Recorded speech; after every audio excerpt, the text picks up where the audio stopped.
అలాగే ఇప్పుడు రీమేక్ కాదు రీ రిలీజెస్ల ట్రెండ్ నడుస్తుంది. మీ వెంకీ మూవీ కానీ, మీ విక్రమార్కుడు సినిమా కానీ, ఇవన్నీ అవుతున్నాయి కదా. అమితాబ్ బచ్చన్ గారి ఏ సినిమాని మీరు రిలీజ్ గా చూడాలనుకుంటున్నారు? నేనా? ఆఫ్ కోర్స్ షోలే ఎక్కడి నుంచి మొదలైంది. ఆ తర్వాత కొన్ని ఉన్నాయి. షరాబీ, షహన్షా కాదు, ఓకే, షరాబీ నాకు నా one of my favourite film అది. అంటే ఎక్కువ సార్లు చూసిన సినిమా సత్య పే సత్తా, ఇలాంటి సినిమాలన్నీ. ఓకే, కవి కవి release. Okay, but I don't know, మనకి ఆ ట్రెండ్ మనకి ఉంది, ఎక్కడ లేదు. ఓన్లీ మనమే స్టార్ట్ అయింది, మనది ఎక్కడ లేదు ఇది. అంటే నాకు అనిపిస్తుంది రవితేజ గారు, మన ప్రేక్షకులు కూడా చాలా అసలు అద్భుతం. మన ప్రేక్షకులు దేవుళ్ళు నిజంగా దేవుళ్ళు వాళ్ళ ఇది ఆ ట్రెండ్ మనకే ఉంది, ఎక్కడ లేదు. తమిళ్లో స్టార్ట్ అయినట్టుంది అనుకుంటున్నాను నేను, తమిళ్లో కూడా. బట్ తెలుగులో స్టార్ట్ అయింది, తెలుగులో ఐ డోంట్ నో మిగతా వాళ్ళు ఎలా ఉంటుందో తెలియదు నాకు. I'm not sure. ఈ పిచ్ ఉండదని ఎవరికి ఉంది. What he's saying is absolutely right. Like, we enjoy film so much. That's why whoever comes into the industry, we welcome them with an open heart, and alage abhimanam చూపిస్తూ ఉంటాం అన్నమాట. And cinemas are re-released. Do you have that there in Bombay? No way. And we celebrate it.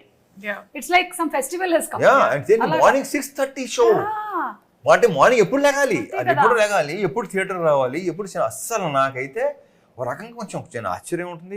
మా ఏంట్రా బాబు ఇప్పుడు మేము కూడా morning 7 o'clock shows ఉండేది అప్పట్లో. 11, 2, 6, 9 కదా మాకు రిలీజ్. ప్రతి మన చిరంజీవి గారి సినిమాలు కానీ, మొత్తం బాలకృష్ణ గారి సినిమాలు కానీ ఏంటంటే మార్నింగ్ 7 o'clock షో. ఆ షోకి వెళ్ళేవాళ్ళం మేము.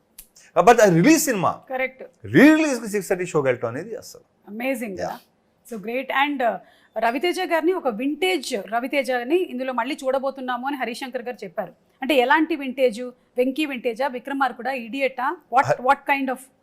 హరిశంకర్ వింటేజ్. హరిశంకర్ గారు అంటే అది ఒక 1 word ఆన్సర్ చెప్పారు. మళ్ళీ మనం ఓకే హరిశంకర్ గారు అన్నారంటే ఇది మీ 3వ కాంబినేషన్, షాక్ అండ్ మిరపకాయ తర్వాత ఇది. సో ఇప్పుడు ఆ రెండిట్లో నుంచి ఏ వింటేజ్? మిరపకాయ. మళ్ళీ 1 word చెప్పారు. మిరపకాయ కాదు ఇంకేం చెప్పాలి ఇప్పుడు? ఖర్చు చెప్పనా?